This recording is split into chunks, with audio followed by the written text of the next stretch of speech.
And it never dawned on me then that I would be standing on a stage at OSU to present to you some pretty interesting photographs, not of ETs phoning us, but of possible structures very close at hand that we can get back to almost day after tomorrow if we so choose. I've never done this before. This is the first time this data will have been presented. We've been working on this for about a year and a half, very quietly. It began almost by accident, as I will describe. And as we move closer to a position where we could actually present this to an audience somewhere, there were lots of possibilities. We were in discussion with some folks in the administration. There had been discussions of bringing us to Washington to brief some of the Clinton administration people on what we have found.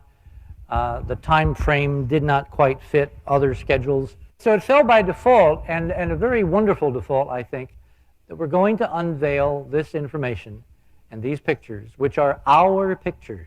We bought and paid for these pictures. And somehow, you and I have not gotten to see what's on these pictures for over 30 years. And it's high time that we did. And then we have some decisions to make about what we do about what's on these pictures, because the implications, both cosmologically and politically, are not trivial. So when it came time to do this, I realized that there could be no more fitting thing to do than to unveil this data before not political people, not media people, but real people. And as some in New York call this the heartland of America. So here we are at OSU. I'm very glad you're here. I'm glad to be here. And let's begin. I want to set the scene appropriately because just before this nation physically sent men to the moon for the first time, a friend of mine, who became a friend of mine in subsequent years, and who sent me a very nice letter the other day, acknowledging that there finally, from his point of view, may be something in the Mars data after all, and I've now got his curiosity. Mr. Arthur C. Clarke debuted his stunning film, 2001. A couple days ago, Arthur wrote me this wonderful note acknowledging that the Mars data seems to be intriguing enough to be pursued. And I wanted to start tonight, because we've titled this presentation 2001 Revisited, with a short reprise of what Arthur's claim to fame in the hearts of most Americans has been. Because in 1968, a few months before the first intrepid men of Apollo 8 went to the moon for the first time, Arthur's film, 2001, which he and Stanley Kubrick co-wrote, debuted, premiered in Los Angeles and New York. And for those who don't remember the premise or may not have seen the film, and you know, is there anyone who has not seen this very interesting film? Let me just encapsulate what it is about.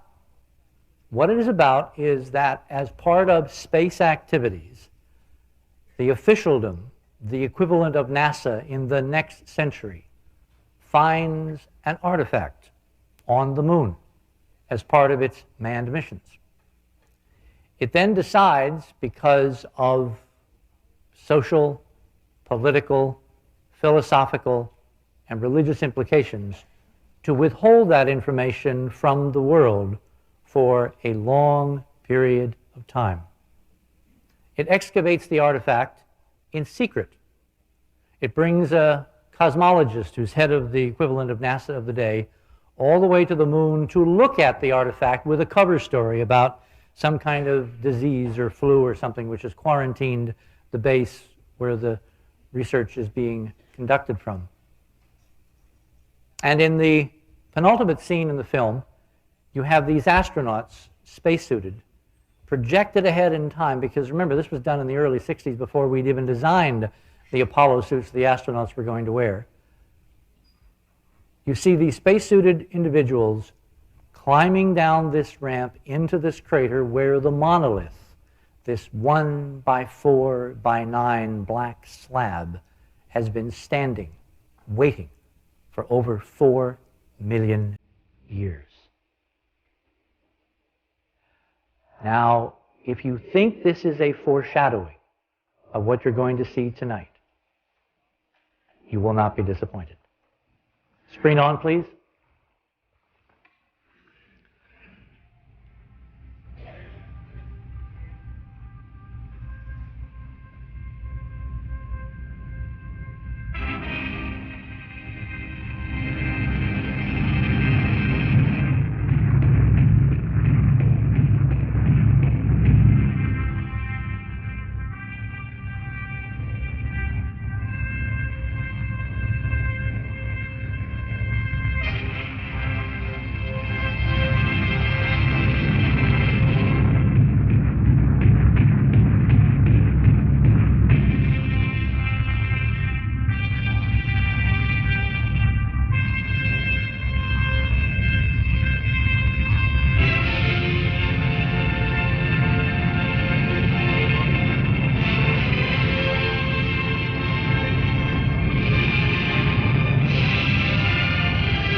Only months later, with 1960s technology and 3 intrepid men, Borman, Lovell, and Anders, the beginnings of a saga like that began.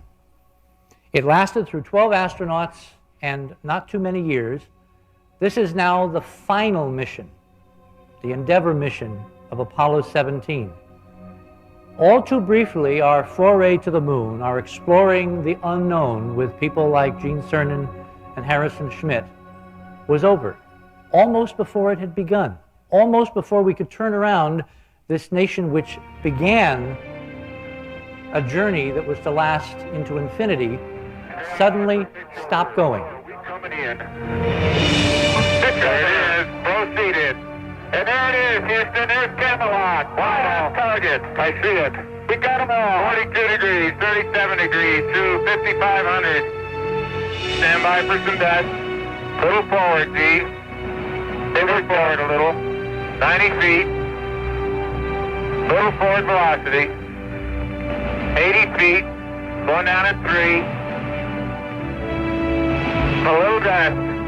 Going down about 2. Very little dust. Very little dust. 40 feet. Going down at 3. Stand by for touchdown. Stand by. 25 feet. Down at 2. Feels good. 20 feet.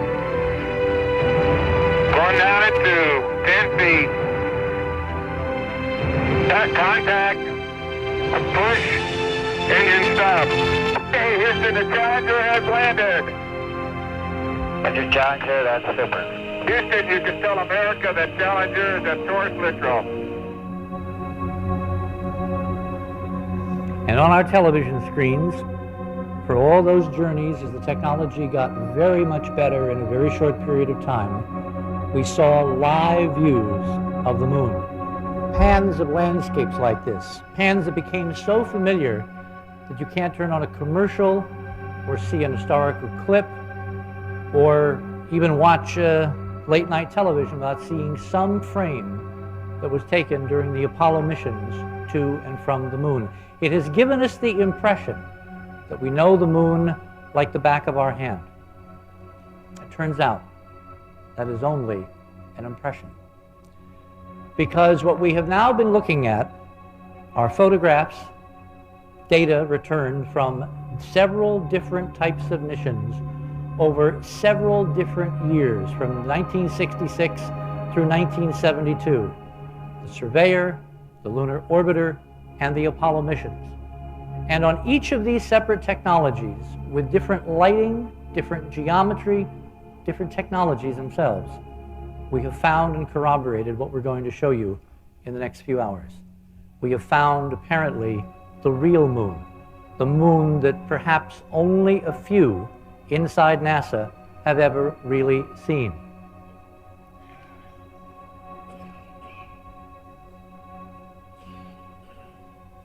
Have you ever wondered why in fact it is a quarter of a century this week since Apollo 10 went to the moon, we haven't been back? Have you wondered why the only return mission in all that time was a military mission lofted a few months ago by the Pentagon? And why you've heard almost nothing about it? Hopefully, what I'm going to show you this evening will put some new perspective on those questions. This is the plaque that was left on the landing legs of the Lunar Module Challenger to companion with Neil Armstrong's plaque. And then from the rover camera, the lunar module ignited, rose into the black sky, and the last men in the Apollo missions to visit the moon came home. Behind them, on the surface, scattered at places like Hadley Rill, Frau Morrow, Tranquility Base, Taurus Littrow, there were debris, technology, bits and pieces, trinkets left by the brief human exploration that was Apollo. Rovers, backpacks, antennae, trash bags, all the debris that humans have developed on our own world brought fleetingly to the surface of another world 250,000 miles away to remain for millions of years until it is degraded.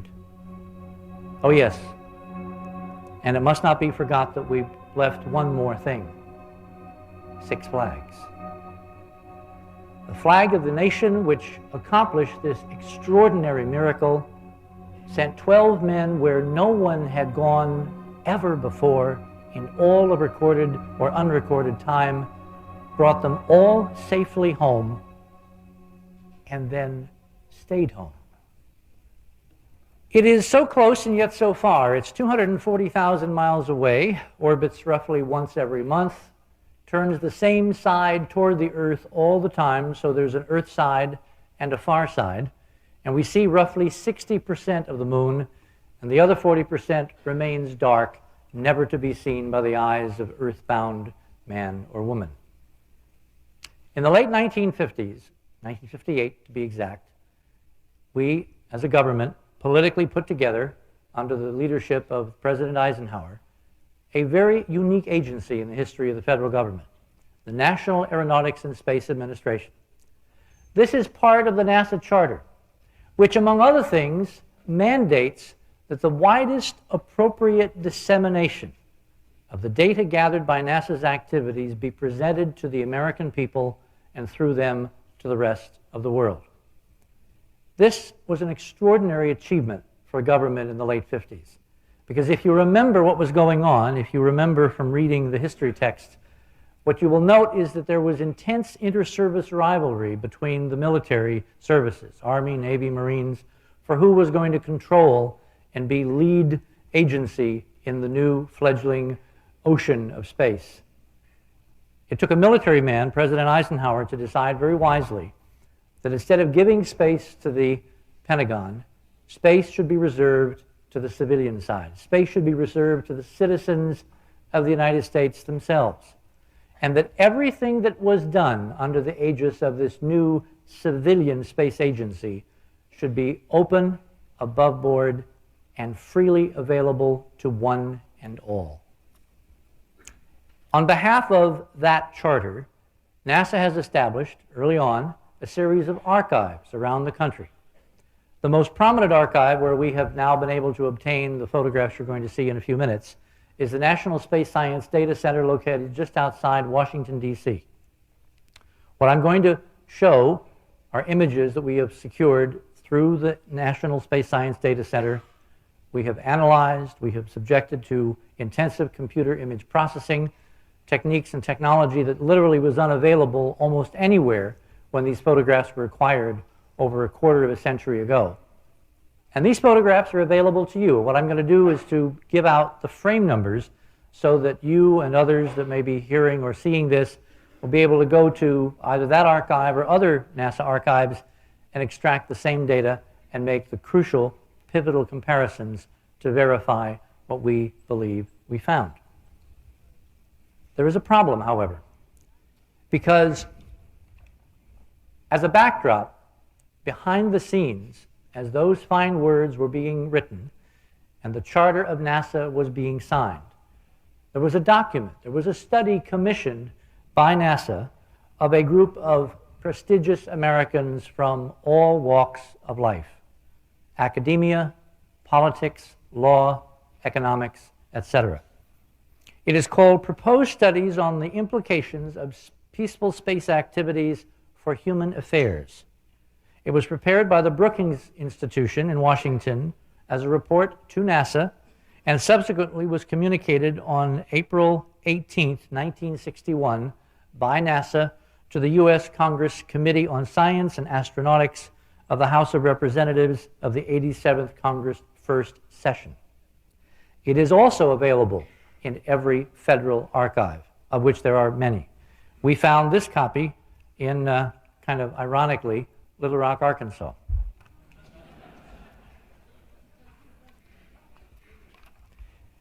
What's important about the Brookings report, as we term it, is what you read on page 215. Because on page 215, there is the beginnings of an interesting discussion titled Implications of a Discovery of Extraterrestrial Life. Now keep in mind that NASA had literally been born, breath breathed into it by an act of Congress in July of '58, as an agency designed to be the most wide open and accessible in the history of the United States. In this study, where people of the caliber of Margaret Mead, the president of MIT, the Legal Affairs Council for the UN, on and on and on, prestigious men and women, one and all, who met over a period of a year and considered every possible impact of NASA's activities on human affairs, ranging from sociological to economic to geopolitical. On page 215, the document says, and I quote, "Artifacts left at some point in time by these life forms," meaning life forms to be found somewhere in the solar system, "might possibly be discovered through our space activities on the Moon, Mars, or Venus." Forecasting ahead 10, 20, 30 years, it was considered absolutely the norm then to expect that maybe, just maybe, as part of its ongoing activity, sending unmanned robotic probes throughout the solar system, which was NASA's plan, then subsequently carried out brilliantly, successfully, in what has now been termed the golden age of planetary exploration, that some of those probes might, in fact, one day trip over an artifact left by someone else. The document then goes on at the bottom of this page to discuss what might happen. It says, "Anthropological files contain many examples of societies sure of their place in the universe which have disintegrated when they had to associate with previously unfamiliar societies expounding different ideas and different life ways. Others that survived such an experience usually did so by paying the price of changes in values and attitudes and behavior." What the document was warning was that if NASA were to discover extraterrestrials or even their artifacts, the social consequences conceivably could lead to the, quote, "disintegration of civilization." Now, it's important that you keep this document, this official NASA study, in the back of your mind as we go through the rest of the evening. Because what we have here is a political and social and logical paradox, a contradiction. On the one hand, we have formed an agency which is supposed to be the most open, the most candid, the most honest, the most ethical, the most inquisitive on behalf of all Americans in the history of the Republic. And on the other hand, we have set out a blueprint that in one area one important crucial area that it may find data. It may, in fact, find data that contains within it the seeds of the destruction of the Republic itself. And what you have to ask, and what I'm going to show happened at the end of the evening, is what apparently was done with this logical paradox, stretching now across decade after decade after decade. Because as you see this data, and you ask yourself what I've asked myself over and over and over again, having been a member of, the media, having sat at the right hand of Walter Cronkite, which is one step below, the right hand of the other guy, having been in NASA and outside of NASA, having seen thousands of pictures, having experienced, lived through the most incredible adventure and journey in the history of mankind, as I began to find what we're going to look at, I had to ask myself over and over and over again, Hoagland, are you crazy? How could anyone have missed this?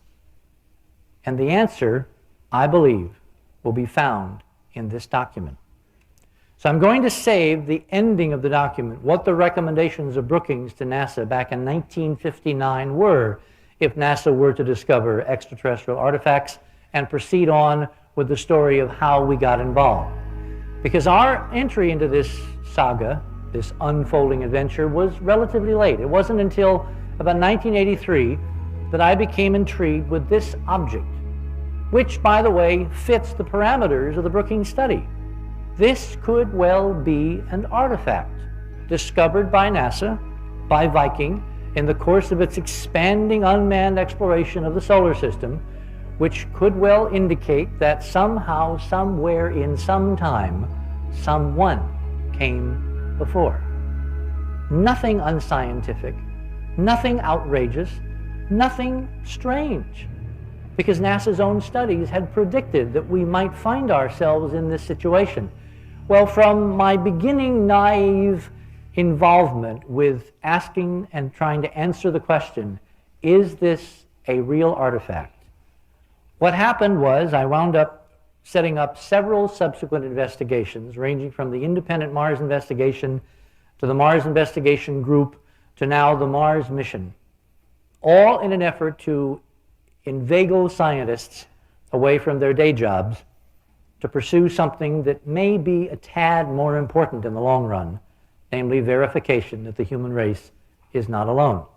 Because as we looked at the official treatment of the Viking data, there was a brilliant and blinding denial of the possibility that this information could be real or have any significance. Well, in the course of the last decade plus, not only have we, to the best of our ability, believe we have confirmed the reality of the so-called monuments of Mars, we have found a stunning geometry which links these structures around the face, which includes pyramids and other unusual morphological shapes and forms. We have found that there appears to be a mathematics encoded in this geometry, which if you were asked to reduce it to one important symbol, it would be this. In 2 dimensions, it would be an equilateral triangle. In 3 dimensions, something called a tetrahedron. And as we go through the evening, I will explain why this symbology is very, very important in decoding not only the monuments of Mars, but in now demonstrating and possibly proving a connection between Mars and the moon. Because if you look at the logic of an alien civilization on another planet, creating its own structures, or trying to send messages to others that might inhabit the night and might come its way someday, what you find is that there is only one basic intralingua, one basic common language that we and they would ever have in common. And it is the language of science. It's the language of physics, the language of chemistry, the language of basic Euclidean geometry on a small scale, the language of science itself. So in retrospect, it is not all bizarre that we should have been successful in decoding the meaning of the monuments, because the geometry, which we have found over and over and over again, redundantly is telling us that whoever did that was trying to communicate the same fundamental constants by which our own lives and our own technology are ruled today. And therefore, we do have something in common, and we can figure it out. Well, these aren't new ideas. It turns out that in the last century, the giants of science, people like Carl Friedrich Gauss and Lockyer and even Lowell, were thinking and writing and proposing the same ideas. Except for them, they were imagining if they were, quote, Martians looking at the Earth, and they were trying to devise, in the Victorian rising idiom of science, some kind of means of signaling the presence of Earthmen. It was a Victorian era, of course. Earthmen out to the universe, out to whoever would be looking at Earth with Victorian-type telescopes. And what did they propose? They proposed creating things like this: huge Pythagorean theorems and geometric figures and triangles in the deserts of the Sahara, digging them with bulldozers and lighting them with flaming oil so they could be seen at night by Martians peering through telescopes millions of miles away, looking at the night side of the world. There was another group that proposed planting fir trees in huge geometric symbols on the steppes of Siberia to accomplish the same end. But the thing that links those ideas with what we have discovered in the monuments of Mars is simple: geometry. The common geometry of conscious beings inhabiting the same universe, operating by the same physics and by the same laws, and looking out at the same phenomenon. Well, this whole story, here's the commercial, is encoded in another language, English, in this book, which is now in its 9th or 10th printing, I forget which we updated in 1992. It's called The Monuments of Mars, and it contains basically a narrative of everything we have learned up to this evening. You will not find this evening within those covers. However, there's another book that I want to bring to your attention, and it's this book. This was a document which was handed to NASA literally on the eve of Mars observers' disappearance last year. It is an intensive report conducted by Professor Stan McDaniel, former chairman of the philosophy department of Sonoma State University, an epistemologist, an ethicist, an historian of science, who began naively wondering why NASA had not targeted Mars Observer to photograph and either falsify or verify the monuments of Mars. And what began as a very naive question extended for about a year and a half of his life and wound up being a 200-plus page report with 300 to 400 meticulous footnotes and references, all attesting to the fact that NASA, on the Viking data, vis-a-vis Cydonia, vis-a-vis the so-called monuments of Mars, vis-a-vis the face, has been doing everything but science. And for us to say it, who obviously have a vested interest, is one thing. But when an independent referee comes in, sight unseen, examines the field, commits a year and a half of his life to trying to write what he views, in his own words, as a potential for the most egregious crime in the history of science, and said document is then delivered to NASA, to the program scientist, Dr. Bevan French, for the Mars Observer Project, and 36 hours later, the Mars Observer spacecraft simply disappears. One does begin to wonder if there is a problem. And if the problem goes back to this document, the Brookings document, which warned that finding artifacts or intelligence out there might conceivably endanger the future of civilization. Well, one of the things that McDaniel did in his report was to verify that our methodology seems to be pretty sound. We seem to be asking the right questions. We seem to be arriving at provisional answers through the appropriate mainstream methodologies of science.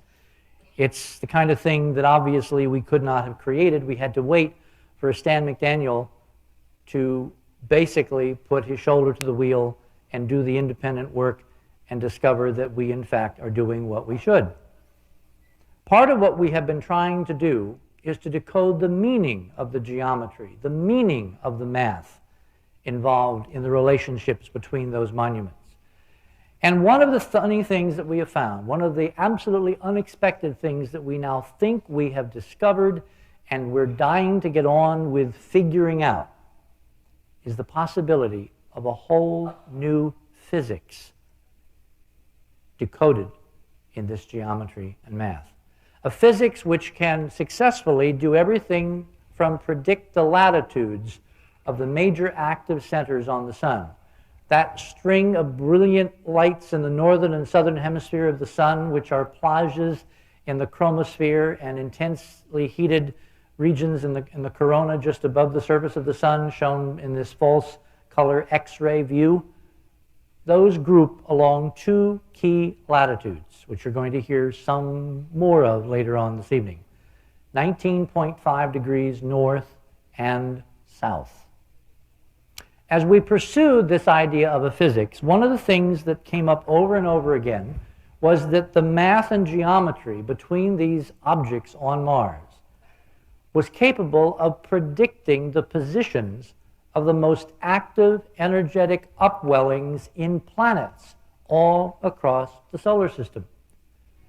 In 1989, when the Voyager 2 mission flew by Neptune, a couple weeks before the encounter, before we had photographs this stunning, before the actual determination of the latitude of the great dark spot of Neptune had been accomplished, one of my colleagues in our project, Errol Torren at Defense Mapping, and I published a paper electronically on the CompuServe information network.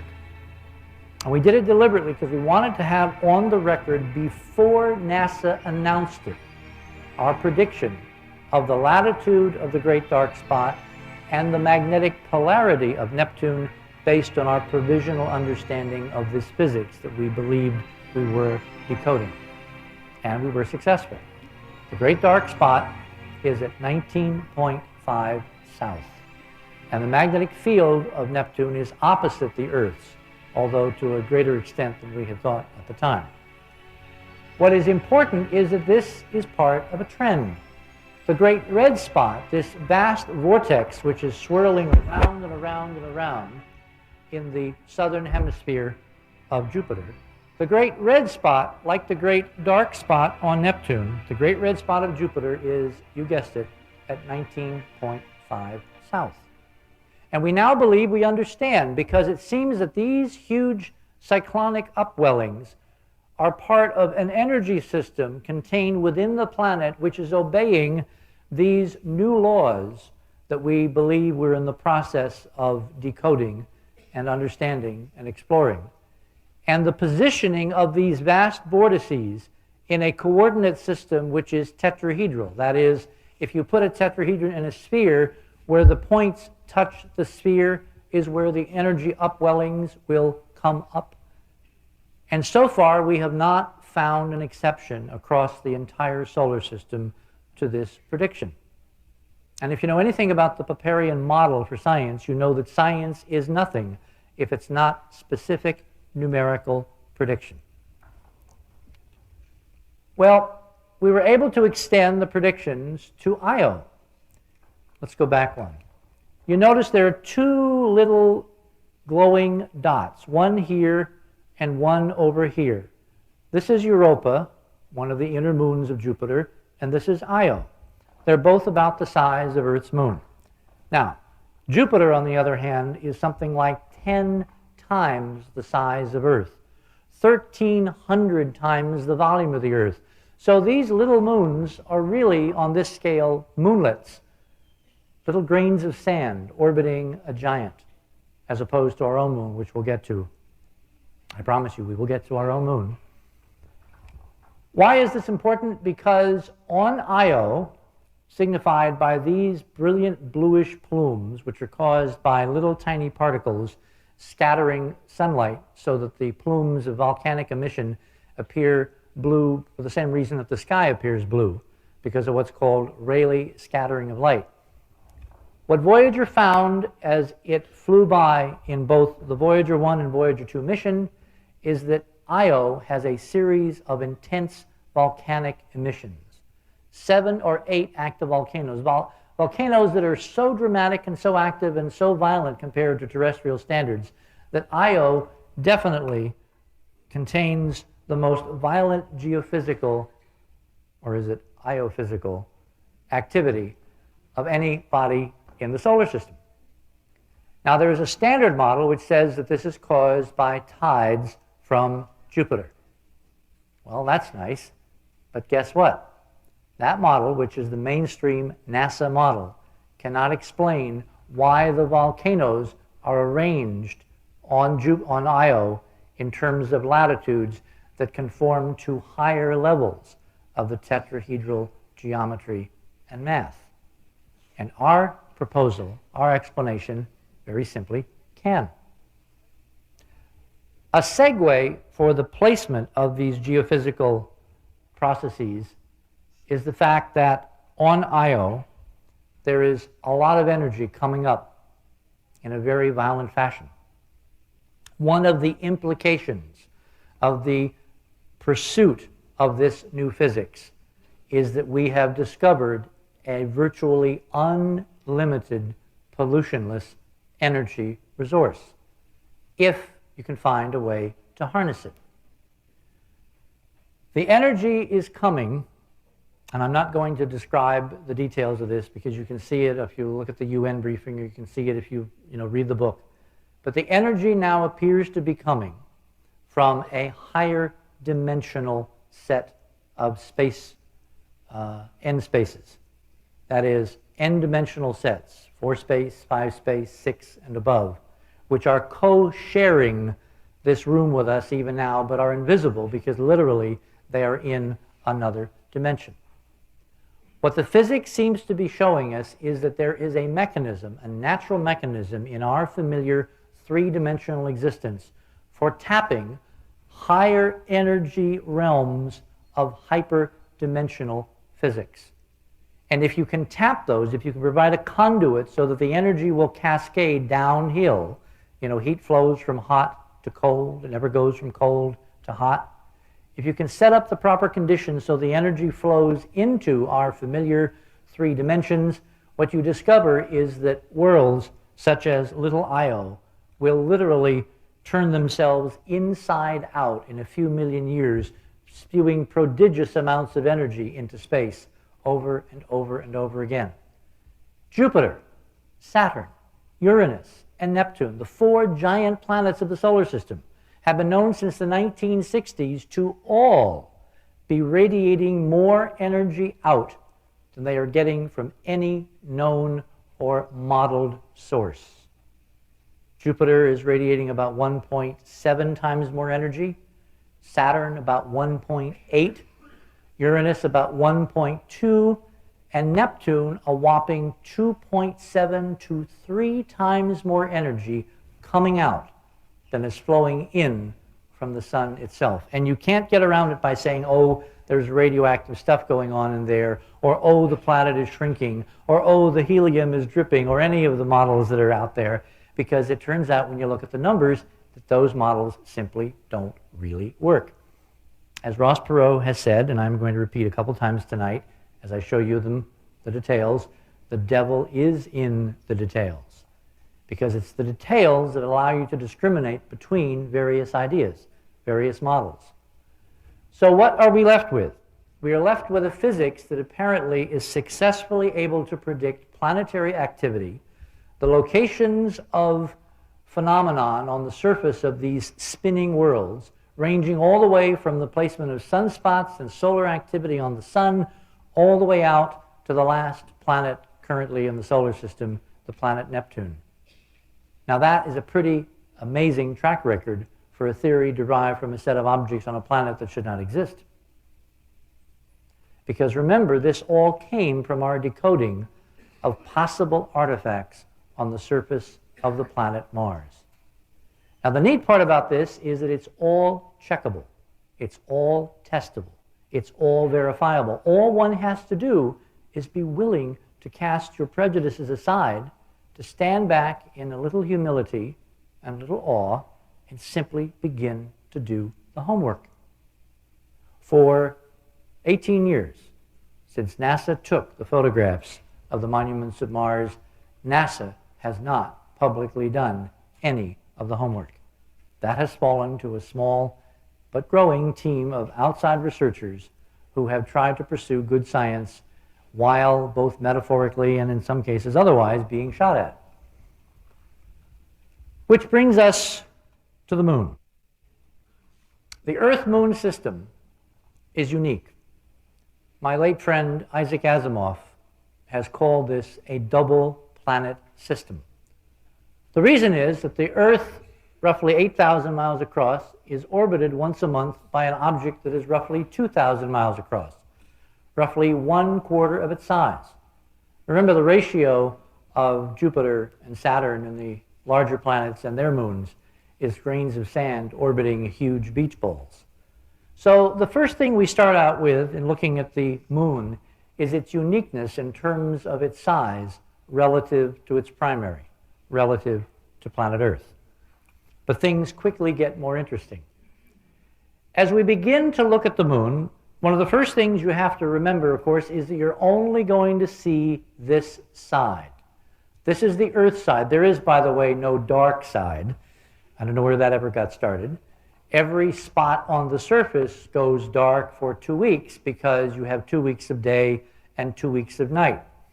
This day-night period is the day of the moon and is equivalent to its year, which is the time it takes for it to go around the Earth once, which is roughly 1 Earth month. So there are 13 moon months in an Earth year, etc., etc., etc. So this will give you some feeling for what we're dealing with. Now, from time immemorial, as men and women were looking at the moon and gazing at it with the naked eye and then with telescopes, which brought it closer and closer and closer, one of the things that has struck everyone is that the moon appears to be divided into 2 main regions, the dark stuff and the light stuff. Galileo thought the dark stuff were seas, oceans, ergo the Latin term for these dark areas, mare, meaning seas. But they're not seas the likes of which we've ever known on Earth. They're waterless, they're airless, and we'll get into the details on that in a few moments. The light things, the light areas, are called highlands or terra. Terra meaning land in Latin. Well, as you continue to move closer, as you focus in on the very center of the lunar disk, one of the kind of interesting things that you will notice is that the moon has now had visitors, including the Pentagon. This is the Clementine mission, which took over exploration of the moon a few months ago and then also mysteriously vanished. We'll get to that in a little while. But for the first time in 23 years, the only object to go back to the moon that we know of from this country was this little 500-pound satellite put together by the Naval Research Laboratory, instruments built by the Brookhaven National Laboratory, with consultancy by a small group of NASA scientists for the photography. As we continue to move in, looking at the moon, one of the things that you will notice in this central region, which is called Sinus Midi, which means central bay, one of the things you'll notice is that there appears to be an 18-mile crater called Oort. And in Oort, in the middle of the moon, if you were standing in Oort at the right moment and looking directly overhead, there would be the Earth. At the closest point on the moon to Earth, there is a crater with an equilateral triangle marking its interior. The symbol we have decoded from the monuments of Mars. It was this symbol which basically focused our attention on this region. Because in the idiom that someone has been in the solar system long before, that someone has left a series of monuments or structures or artifacts designed to tell us something of their presence, of their history, of perchance their discoveries, their knowledge base, their achievements, perhaps to help us to achieve similar achievements. This is an amazing discovery. I mean, we've looked now at an awful lot of craters, and this is the only crater that I have been able to find that has a perfect equilateral triangle in the surface. Now, this is an Earth shot. This is from the Yerkes Observatory. This is what astronomers should have seen and have wondered about in the Gaussian model of intelligence will put geometry on other worlds. And notice this. On the rims of the crater, spaced 120 degrees around from the vertices of the inscribed triangle, there's a bright region, a bright region, a bright region. So what we have are two interlocked tetrahedra, here and here, if you think of this as a three-dimensional construct, which of course a two-dimensional equilateral triangle can become if you do a dimensional rotation. That was how it began. What we then began to do was to try to acquire photography taken by various space missions around the Okhurt region on the theory, on the model, that someone at some point in the space program may have photographed something important and significant, artificial, in this region of the moon. It was nothing more and nothing less.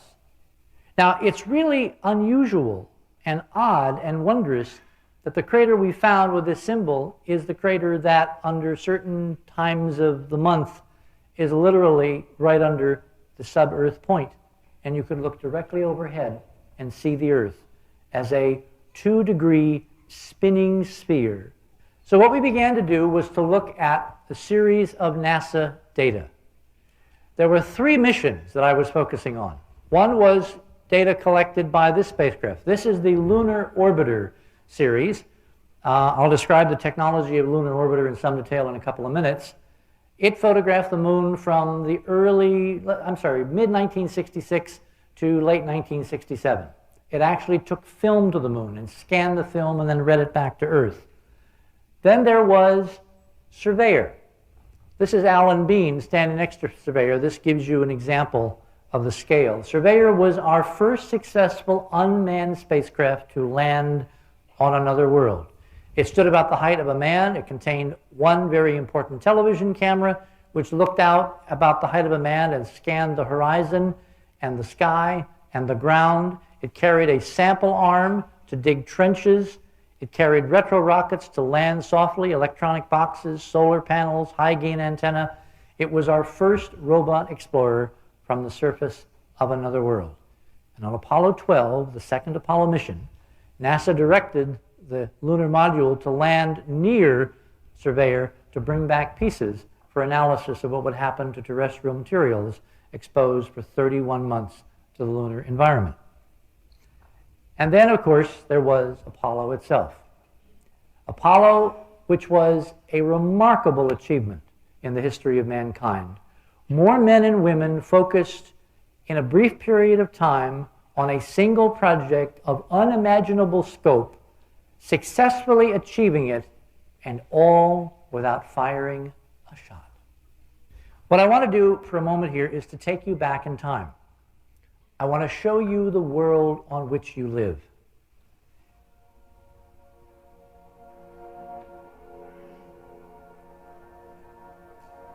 We take the Earth for granted. In going to the moon, it turns out that you can't take anything for granted. The processes that are available here on our world, as it spins and spins and spins, are not found on many other worlds. In fact, from NASA's probing and photography and detailed investigations, the kinds of processes we see on Earth that we take for granted, clouds and wind and the sculpturing of the erosive atmospheric processes that lay our deserts and sculpt terrain, these are pretty much unique to Earth, with one possible exception of the planet Mars. Photographed from space, the deserts look banal and featureless, revealing little from orbit of the majesty, of the wondrous activity that has gone into shaping these very tortured landscapes. Literally millions, if not billions of years of terrestrial planetary history laid bare by the successive erosive forces of wind and water and erosion, cutting away sediments, cutting away volcanic lava fields, cutting away the layerings of rock, while the planet rotates on and on and on. And on that planet, from time to time, as we've now pieced together, there appear brief blips, brief artifacts, such as these stone ruins nestled in Canyon de Chelly in Arizona. Cultures which have arisen, lived full lives, and then mysteriously vanished into the history and the processes of Earth itself. From Genesis to desolation on Earth is a brief twinkling of planetary time. The Anasazi were born and disappeared in 1,000 years, a brief blink against the time that we find on other worlds, a blink against the geology which is scored in these canyon walls, produced by this flowing commodity that is so freely abundant here on planet Earth, liquid flowing water.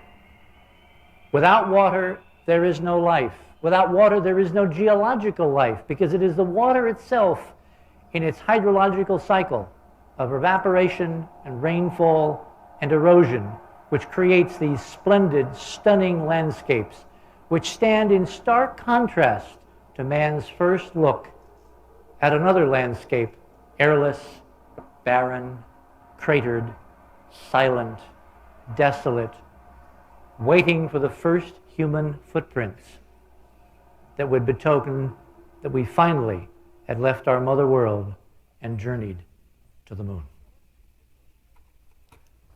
So let's recapitulate. The Earth has what the moon does not. It has water, air, clouds, sedimentation, which is basically mountain building out of sediments, and it has active mountain building, volcanoes building up huge piles of lava, igneous rock, etc., etc. What the moon looks like, because it does not have these processes, is what you see here. This is a photograph montage taken by Apollo 10 looking over Sinus Medi. This is Okhurt up here. This is Trisnecker. These are two craters called Bruce and Blagg. This is the region of the Central Bay in here. Notice it's dark compared to the bright highland terrain over here. It has been sculpted by very different processes. For one thing, there's an awful lot of empty space on the moon. The moon is 15 million square miles. That's the equivalent of North and South America combined, or the entire continent of Africa. And we've been there 6 times with 12 human beings, and we range 3 or 4 miles from the lunar module. Can anyone with any reasonable perspective say that we have really explored the moon, an entire world of millions of square miles of real estate, of landscapes, of unfamiliar terrain? The other thing the moon has, which the Earth of course does not, is an incessant meteor bombardment. Look at these hills. These are the hills that frame the Taurus Littrow Valley, where Apollo 17 in December of 1972 touched down. Notice their shape. They're rounded and sculptured. There was a John Wayne film many years ago called The Sculptured Hills. The film should have been shot on the moon, because the hills on the moon are sculptured and have been sculptured for literally billions of years by one irresistible force and process: the constant bombardment by a meteoric rain. And here you can see that there is another component that is unshielded radiation. What meteors do not destroy, radiation, hard particles, atomic particles zipping along at almost the speed of light, within tenths of a fraction of a percent of the speed of light, will destroy over time. If we need any examples, all we have to do is look at other bodies that NASA photography has now shown us in the solar system. This is the asteroid Ida, which was photographed by the Galileo spacecraft en route to Jupiter a few months ago. As we close in, you can see that Ida has been exposed to an incessant bombardment of meteoric rain. Crater upon crater upon crater upon crater upon crater. Every time a little object hits, be it something the size of a grain of sand, or something the size of this auditorium, or something the size of Columbus, it is called a hypervelocity impact. The energy transmitted in the impact is on the order of nuclear explosion potential. At some masses and velocities, of course we're all hearing now about comet Shoemaker-Levy 9, one little chunk, 2.5 kilometers across, which is going to deliver into Jupiter something like 100 million megatons of collisional energy. Without an atmosphere, with no shielding, everything from little bits of sand all the way up to mountain-sized asteroids will collide and collide and have collided for unending time. One of the validations that the astronauts did in fact go to the moon, contrary to the weird stories that have been circulating for 25 years, and returned home with almost ½ a ton of rocks, is to be found right here. This is a little glass bead measuring about 1/100 of an inch across. This little glass bead has on it a little glass bead crater, formed by a tiny particle, tinier than the pinpoint of a pencil, striking the surface of this little glass bead as it lay on the surface in the moon dust at a hypervelocity impact, 10, 20, 30 miles per second. At those speeds, something like 10 to 100 times the mass of the impacting particle is ejected in all directions, producing a bombardment which over time, as the astronauts attested from their landings and their comments and their orbital photography and their observations, the sculptured hills of the moon. Rounded, gentle surfaces beaten into submission by billions of years of unrelenting bombardment from cosmic space. It's very important. In fact, if there's one thing I want you to go away remembering, it is that process operating on the moon. Because under those conditions, which can be typified here in a diagram that we borrowed from a lunar science conference paper delivered several years ago, what you have is impact, debris transport, downhill, talus slopes, level plains. There is one-way entropic degradation going on the moon. There are no volcanoes, there are no active mountain building orogenic uplifts, there is no erosive rain, there's no hydrological cycle. There is one process, and one process now, today, this moment, tonight, going on the moon, and it is an incessant cosmic meteoric rain. Now, if I seem to be belaboring the point, I'm about to show you why what we have now found is so in violation of that fact, of that model, that it begs for an explanation. A real one, not a fake one. A real answer and an explanation. Because standing on the lunar surface, photographed by Lunar Orbiter 3 in February of 1967, extending 1.5 miles above the moon, there is a shard of something, casting a shadow out across the lunar surface. This is a resume mark on the photographic film. We'll get to the details of why that's important a little later on.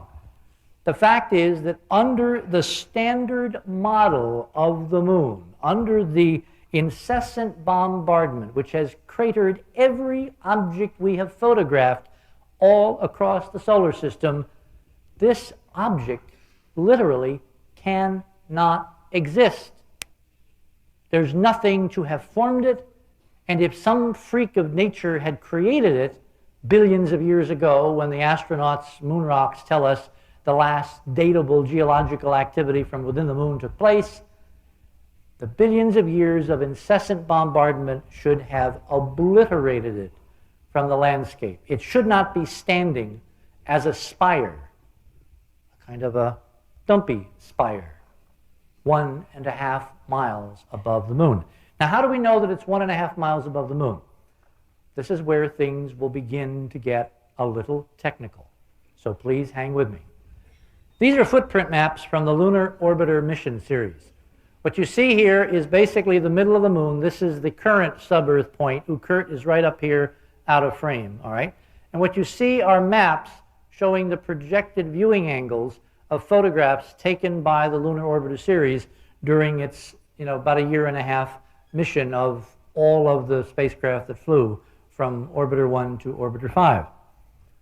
What we've done here is to highlight the frame I'm going to show you, which is called Lunar Orbiter 3 84M. The M stands for a medium shot, the 84 stands for the frame number, the 3, Roman numeral 3, stands for the spacecraft that took the picture. It is looking in the southwest from roughly 30 miles above the surface of the moon. This is the geometry, all right? So what did it see? This is the actual photograph. Here's Bruce and Blagg, those two craters that we saw in the previous shot. The little framelets, because remember, this picture was composed of actual film shot in the spacecraft, scanned electronically, and radioed back to Earth, where it was reconstructed on ground television equipment. What you see here is the curving horizon. You see the southwestern edge of Sinus Midi, and you see these two little craters which are about 5 miles across. As we zoom in, now here's the edge of Sinus Midi, here's the horizon. What you're going to see up there at the edge is what we're calling the shard. This is the geometry, all right? Here you have the spacecraft. Here you have the altitude above the moon. Here's the simple geometry. Here's the equation that allows you to reconstruct the distance. It turns out we're dealing with right triangles. When you do the proper math, the hypotenuse, that long side of this triangle, is 256 miles for a 30-mile altitude of Lunar Orbiter 3 above the surface of Sinus Midi. That means that the horizon is something less than 300 miles away, roughly from New York to Washington. Okay, here you can see the schematic of the Lunar Orbiter camera system. It actually contained film, a film made by Kodak called a bimat film, bi meaning two. So you had film, and then you had developer on this bimat, which came into a processor. It was snipped off.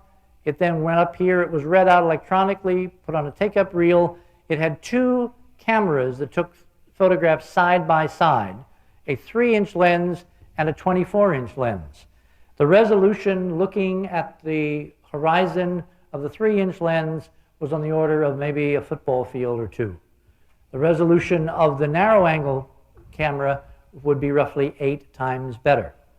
8 into 300 feet is what? All right? So, here we have the shard. Now, what in the world is this thing doing sticking up above the surface of the moon? I mean, look at this. These are splotches, by the way. These are little dropules of water on the film as it was being processed in zero-G. It's very easy to eliminate them from real objects. There it is sticking up above the moon. Well, as we began to look at it very closely, we began to notice that there appears to be structure inside. And if you notice here, there appears to be a regular geometric pattern of little boxes, little cubicles.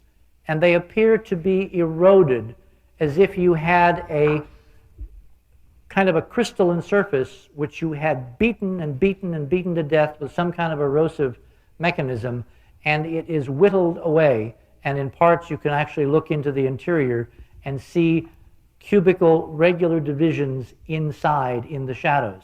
And if you look at the surface, there appear to be multiple layers of transparent material through which you are looking. Obviously, very, very un-lunar-like by any of the standards of the Apollo and other reportage that we've had over the last 30 years. Okay? Well, that drew our attention. Now, as you overexpose this film, and this is the surface, all right, you begin to notice a very funny thing. This, by the way, is a frame line. The frames run like that, and the scans were along the film like that. So it's important to note that this does not orient with the scan lines of the film, nor, this is a mark that I put on in our own processing, don't worry about that. This is a little residue mark which was imprinted on the film before it left the Earth. There's a geometric array. There's another one way out over there, another one way up there. And by knowing the geometry of this array of little stars, if there had been any distortions in the reconstruction process back on the ground, NASA could have used this preset grid to reestablish the correct geometry of the photograph. That's why the little marks are put on the film, pre-exposed before the spacecraft leaves the ground. Okay? So, what's this? This is really strange. If you go back, you can see that this is too close. But here, there's just a kind of, it almost looks as if it was one of these, all right? Except there's this one. See the grid? 1, 2, 3, 4. See this grid? So, what is this? This is really kind of curious. So we did some enhancements. Now, what do I mean by enhancements? I mean, you take state-of-the-art computer scanning technology, you apply state-of-the-art computer imaging algorithms, and what you wind up with on a desk is more computer power, manipulations per second, and total storage than all of NASA had when these photographs were acquired. If you doubt me, ask your local computer expert, because I checked with 2 the other day just to make sure. What we have been able to do using the now democratized technology, all of NASA could not do when these pictures were taken. And that, in part, I believe, goes some of the way, not all the way, but some of the way toward explaining why we found what we found, and most of NASA is going to be catching up and coming up the curve behind us. Because if those in NASA knew, there have to be a very small number who have known, and the rest have not had the technology at their disposal to even begin until recently to do what with the images that I'm going to show you in the next few minutes. So what do? We contrast stretched, we ratioed, we did sharpening algorithms, we did things like unsharp masking, deconvolution. We applied all kinds of standard state-of-the-art techniques to these images that have not been touched by anybody in over 30 years. And what we find is that this weird little blob appears to extend down toward the surface, and all along the surface, instead of being razor sharp, like we have been led to believe the moon should be razor sharp. I mean, look, there's no air, there's no clouds, there's no scattering. All you have is rocks and hard, hard vacuum. So why, if this picture is in focus, which it is, why do we have a fuzzy horizon, and why do we have an object with a tail looking like a comet extending down toward that horizon? This is one of the cute tricks you can play with computers these days. You can turn grayscale into color scale. The human eye is a lot more sensitive to color than it is to black and white. So now you can see that there appears to be all along here a very peculiar geometric structure. Initially, it looks like a fence. It looks like there are regular rhythmic indentations there, there, there, there, there. There appears to be a 3D perspective to it. It appears to go off in depth. There appear to be cross lines coming down like that, and it appears to be very, very, very eaten away. The most resilient remaining object appears to be this funny-looking thing with this tail standing next to this shard sticking up on a surface that should have neither.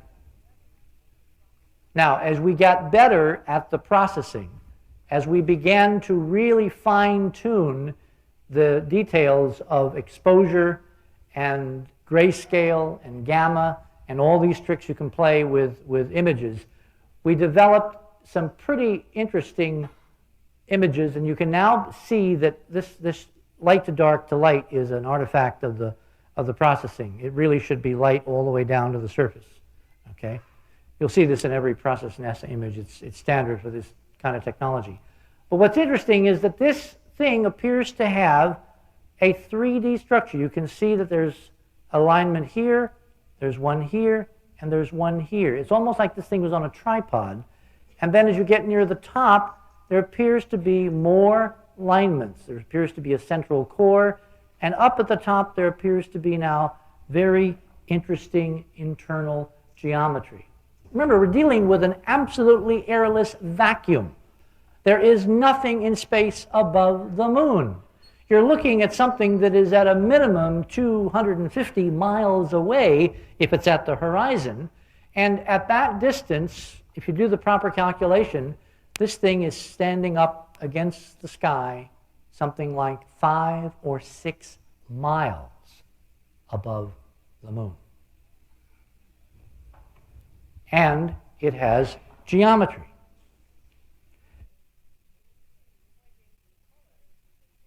When you play games with color, what you see is that there is a very interesting depth, an optical depth.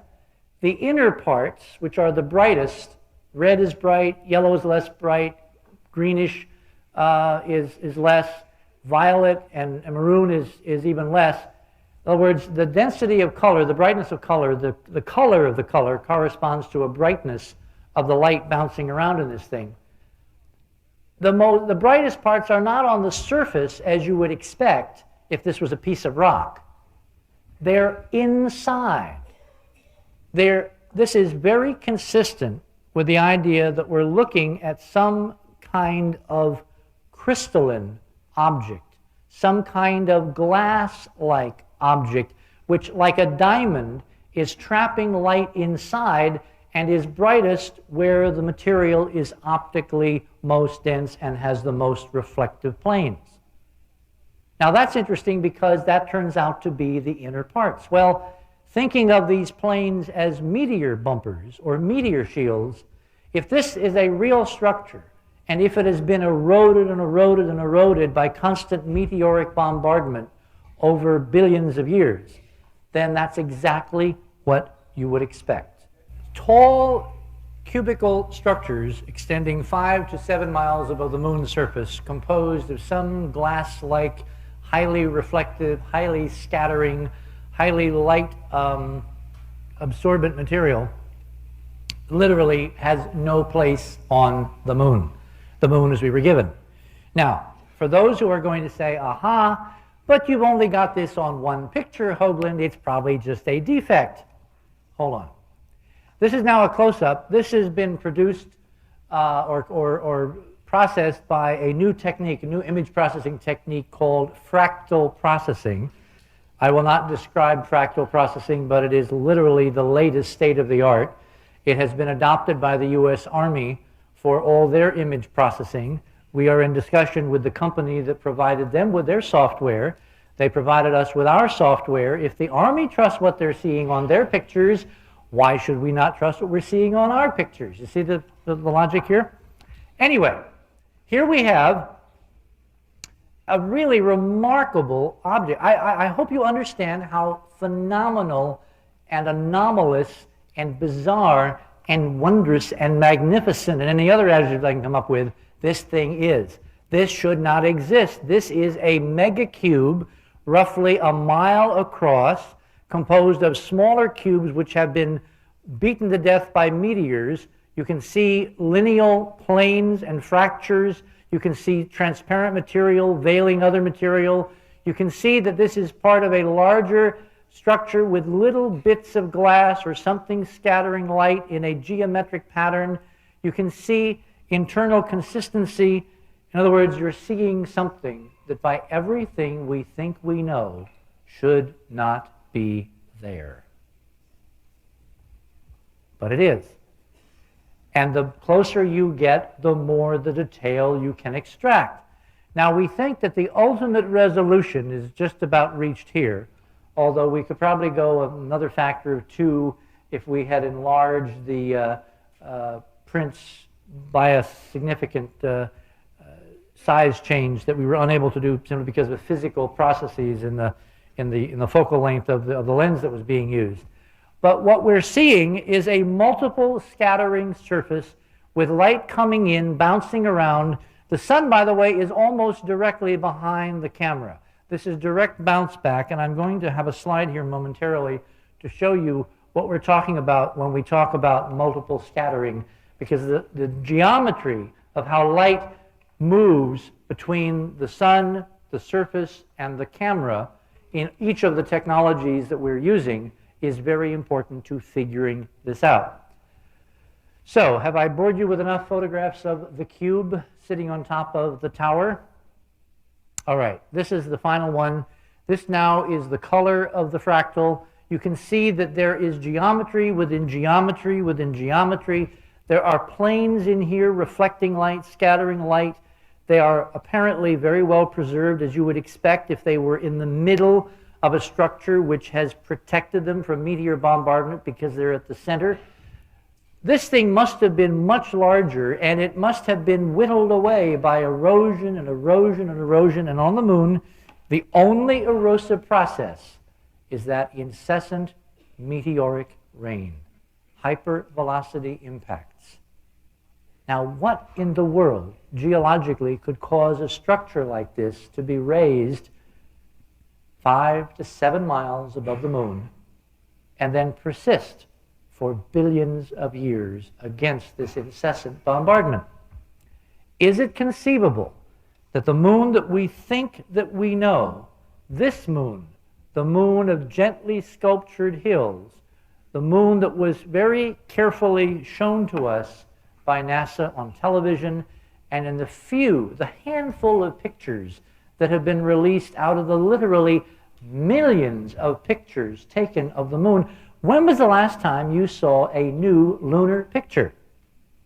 If you look at the textbooks, they keep recycling the same half-dozen frames. And they've literally got millions of pictures.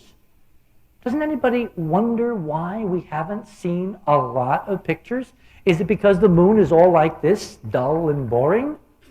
Or is it because on some of those pictures, if you were to look in the corners or at the top, you'd see something like this? Obviously, the big question everybody wants to know is, well, what have you got in the way of corroborative evidence? Is this just a fluke of the picture? Is it just a spurious, something or other? Is it a dust speck, which you've enlarged, beyond all reasonable expectation? Or is it real? So to answer the question, what we're going to do now is we're going to go to the Apollo 10 series of photographs taken of the Okhurt region in May of 1969, literally 25 years ago tonight, practically, within a few days. It's actually last week. But pretend I was here last week. A quarter of a century. And this is a map that is published in a very voluminous catalog that was issued by NASA, by the Manned Spacecraft Center in 1971 on the mission. We'll get back to the catalog in a minute because we found some other interesting things about that catalog. What I've done here is I've highlighted 3 frames, 4854, 4855, and 4856 that I'm going to show you. But before we do that, let me show you this. This is a brief geometry of the lighting by which we're going to analyze these. Physicists, when they look at a surface, are concerned with how the light is reflected from the surface back to the observer. You can have what's called backscatter, where the light basically comes right back in line with the light that hits the surface. You can have normal lighting, meaning at right angles, more or less, or you can have forward scatter, all right? Now, when you look at surfaces, and there's a familiar everyday experience that everybody has gone through that will illustrate beautifully why this geometry between light source, object, and viewer is crucial to figuring something out. You have company coming, and you haven't seen them in many, many years. You want to impress the hell out of them. And you have this wonderful house and this big veranda, and it's got all kinds of windows, and you're going to have a whole lunch outside on the veranda, and it overlooks the setting sun and the lake and the trees and all this.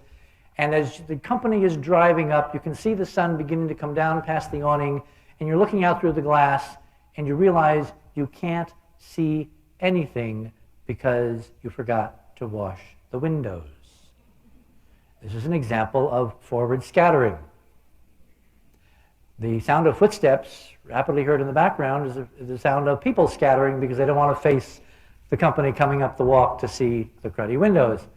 The point is that the geometry, depending upon whether you're looking toward the light source or the light source is behind you, reflecting off the surface, will change dramatically your ability to see objects depending upon their size, their composition, their geometric structure, and several other parameters.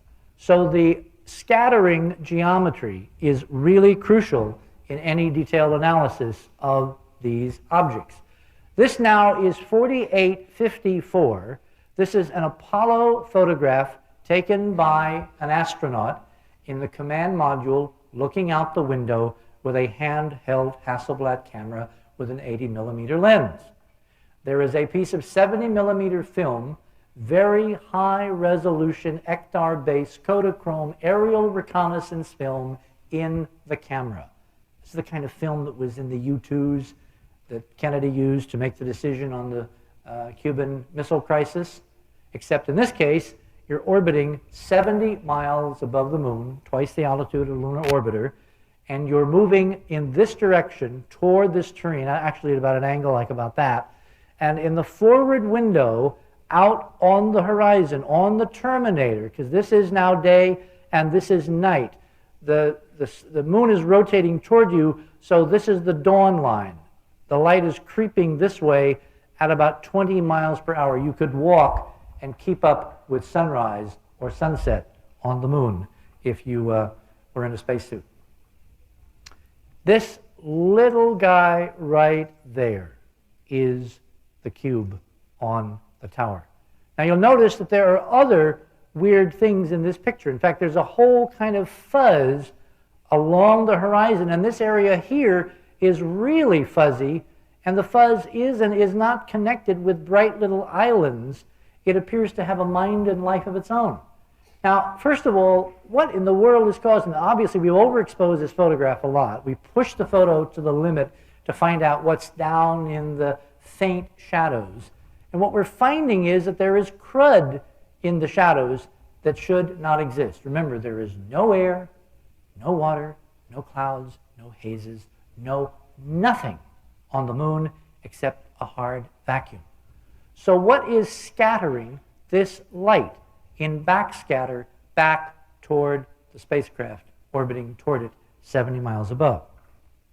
As we get closer, this is now 4855, there's our little cube. Notice that these other guys have disappeared, and there's new guys that have appeared, all right?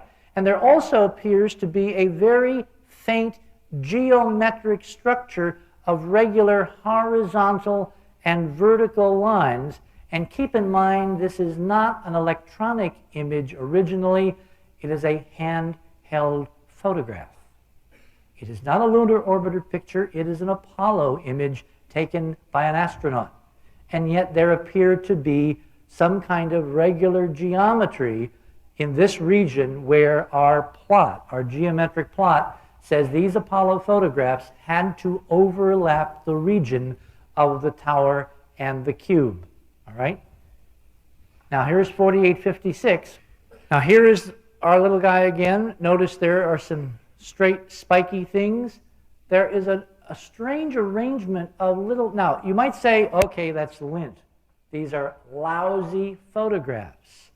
They're just bad photographs, all right?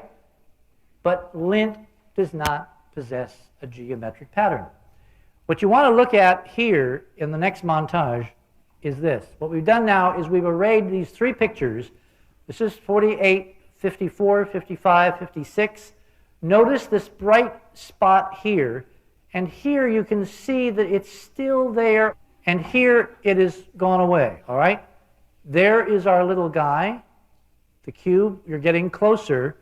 You're seeing a lot now of this regular geometry. As you're getting closer, you're seeing that there is a structure to this, a 3D structure. What we're seeing is a gridwork of light reflecting material above the moon.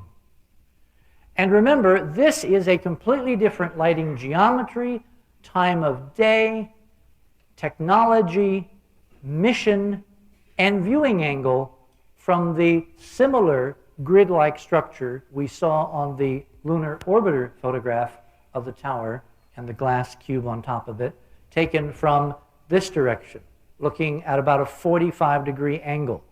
So if this is the cube, and it's the one we think it is, then when we magnify it, we ought to be able to see, now what we've done is a false color here, and you can see that there is this spiky stuff which sticks up above the moon's surface, above the edge of the terminator, the sunrise line. And keep in mind the standard lunar model. Incessant meteor bombardment. Every shard, every long stringy thing should be beaten absolutely flat if there was anything there to begin with. So how come we have a surface that looks like prairie grass as opposed to the rounded sculptured hills that is NASA's moon? This is the shot I call the Golden Arches for obvious reasons. This is a fragment of something so big, so awesome, so stunning, that one time was so magnificent. And you can see that it's been beaten to hell. It's moth-eaten, there are holes, and above it, there is the cube. And this is obviously the base of the tower that we couldn't see from the other angle because the tower was down in front of the brightly overexposed surface that we had to overexpose to get the cube in the first place against the airless lunar sky. And as we go in, you can now see that this fuzz has detailed structure. Look at the geometry. Look at the layering. Look at the multiple levels. This is not lint. This is not scratches. This is a coherence of a geometry, a wondrous geometry which has been beaten to death by an incessant meteoric rain. How old must this be to be in this condition? And how can it be in any condition at all? Because obviously it can't exist. You're not seeing what your eyes are seeing. This is impossible in NASA's version of the moon. This is not real. This cannot be. And yet, if you look at it, you can see that there are planes of glass now. The edge that you saw on the other photograph is this edge rotated 45 degrees.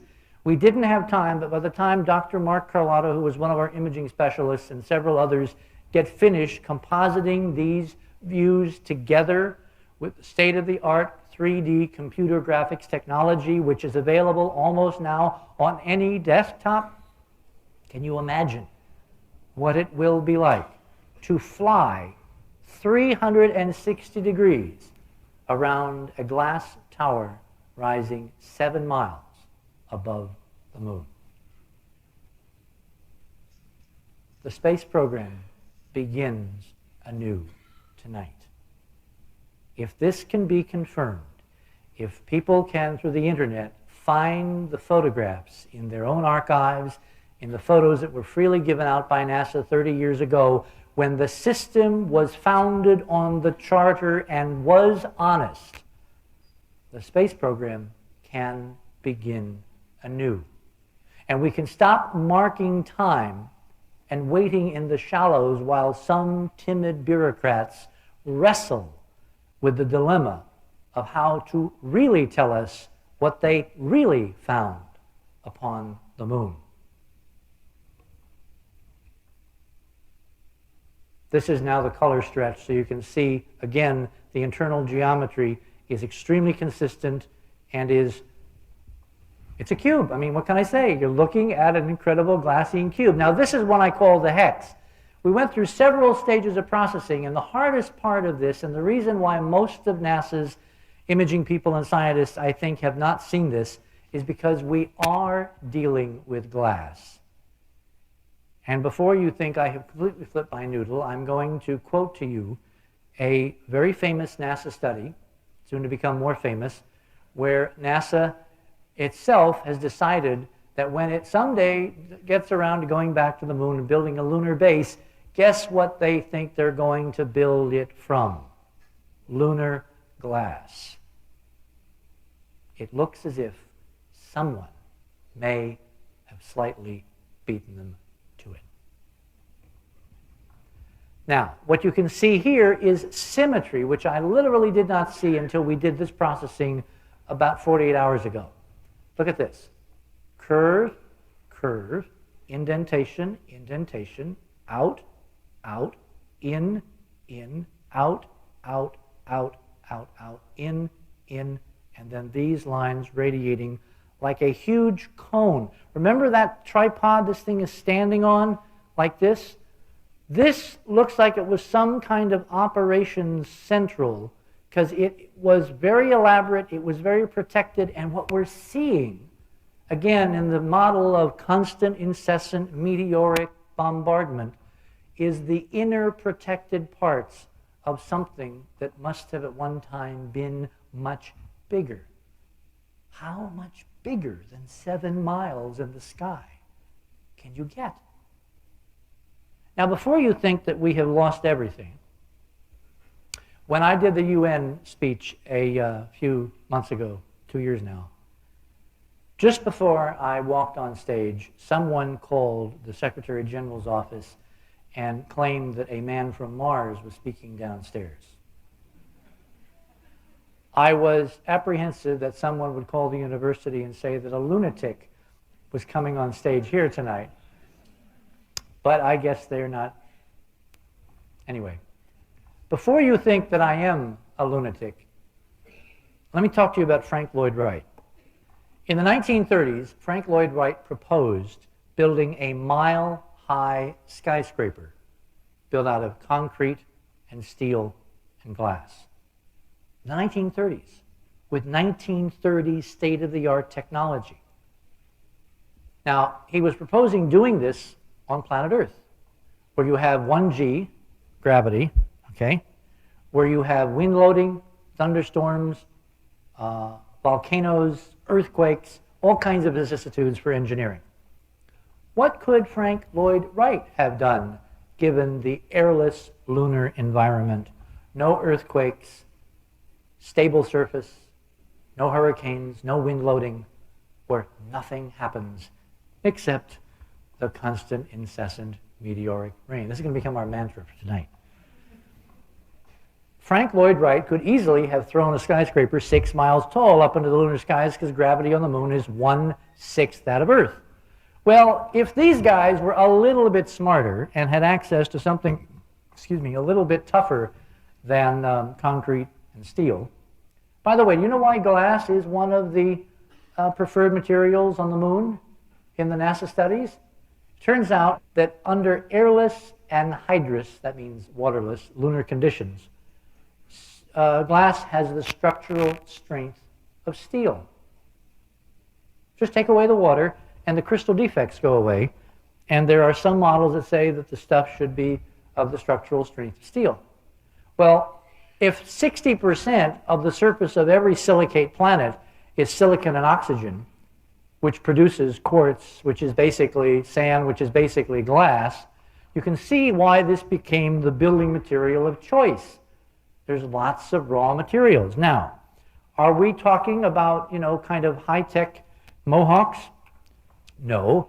We're talking about very sophisticated robotic technology, and we're talking about an energy source to process this material into endless miles of rods and beams and rebar and paneling and structural connections, and that implies hyperdimensional physics and hyperdimensional energy.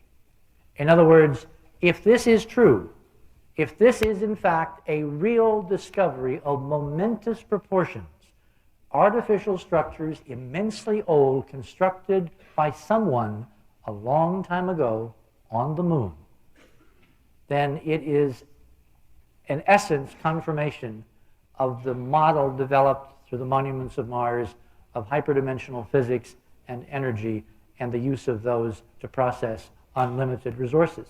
In other words, if we go to the moon, if we go back to the moon, resume the space program that John Fitzgerald Kennedy envisioned over 30 years ago, the benefits to society, the ability to remake our planet by finding out how they did that, would more than make up for the trivial cost of going back, now that we know what's really there waiting for civilization.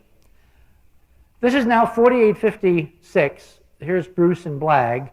We've been looking down over here in this corner of the photo. That's where the cube hangs out. The lunar orbiter that took it was hovering right about here. Actually, it wasn't hovering. It was moving in that direction. And its sight line was here. Our sight line, as you can see, is here. So we have excellent cross-referencing, and all this weird structure is in this region. Well, it occurred to me that if we were to look north, if we were to follow along that northern track from down here where the tower appears to be, northward, we would come across the landing site of the second set of missions that we sent to the moon before Apollo, the Surveyor series.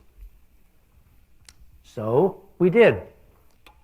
This is a post-sunset shot taken by Surveyor 6 rather, from the surface of the moon, from the surface of Sinus Medii in 1967. What's this? Remember, the moon has no air. This photograph was taken an hour after lunar sunset. NASA says that this little mark is the resume mark on the faceplate of the scanning TV system. You can faintly see the scan lines, 600 scan lines going down like that at that angle. This is supposed to be the sun's corona exposed in this 30-second time exposure. This is the geometry, by the way, that we took directly from the JPL chart. Okay, here's the sun in this diagram. Here's the corona.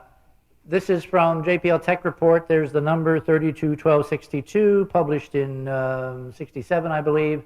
Frame number 7. There were 7 photographs taken in the sequence. We've only gotten our hands on one, and again, it's through Hawaii. It was my friend Joe Gill and his trusty little camera. All right? The sun's diameter is 1/2 degree, 37 minutes of arc. Here are these weird lunar beads. Okay. The lunar beads were explained by NASA as basically sunlight being forward scattered by dust. Now, where was the dust?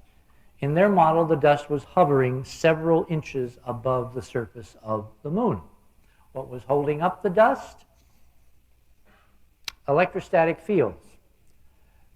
This model has gone on and on and on for years. When the Apollo astronauts, particularly the Apollo 17 astronauts, landed at Taurus Littrow and did their drill cores and brought back the samples, and these were very carefully opened, and the column was examined to see how the particles would sort out. When you're panning for gold, the reason that panning works is because the heavy gold nuggets will sink to the bottom. Well, this is the inverse, where the light dust particles are supposed to float on these electrostatic fields caused by charging of sunlight at the terminator, the day-night dividing line on the moon as it goes around the moon at 20 miles an hour. What the astronauts found was there was no segregation of fine dust in the lunar core samples. The model doesn't work. So if you get rid of dust, what in the world can possibly explain this brilliant beating? This beating, by the way, is so bright that it has overexposed the Vidicon camera. It has exceeded the threshold latitude of the imaging system which took the picture. And then above it, you see this strange, well, now look closely. Do you begin to notice structure? Begin to notice parallel lines here? Little bright things, little cubicles. Look over here, all right? Very faintly over there. Let's go forward, all right? Look at this. Parallel, parallel, parallel, parallel, parallel, parallel. And then these are the scan lines coming down, but there's other lines that go vertically. Little beaten, rounded cubicles arrayed in a neat geometry. And here's the other side. Look at these. And their lighting is consistent. If the lighting is coming from the sun and is lighting up some kind of structure, some gauzy gossamer grid that is lit only by the corona, this is not Arcturus, Antares. This is Alpha Scorpio, the brightest star in the summer sky, minus first magnitude, I believe. All right? Notice how bright, or dim, I should say, this stuff is compared to Antares. So it can't be lit by the sun direct, otherwise it would be blinding. But this is much brighter. This appears to be the inner corona, or maybe even the surface of the sun, beamed, refracted, lensed toward the camera by something right at the horizon. And then above this is this network of some kind of structure lit by the corona. And look at these parallel lines. Now it's moth-eaten, it's badly eroded, but there's enough left that you can actually see this regular spacing and this pattern of geometry, which should not, this is not in the corona. The corona doesn't have regular geometry. The corona is an expanding sphere of super hot gases at 2-3 million degrees Fahrenheit, leaving the sun at 400 to 500 miles per second. This appears to be on the moon and appears to be backlit, forward scattered light coming from some kind of grid photographed miles away by a surveyor after sunset. So this is our reconstruction of the physics of what you're seeing. Here's the photo from NASA. Here's surveyor. All right,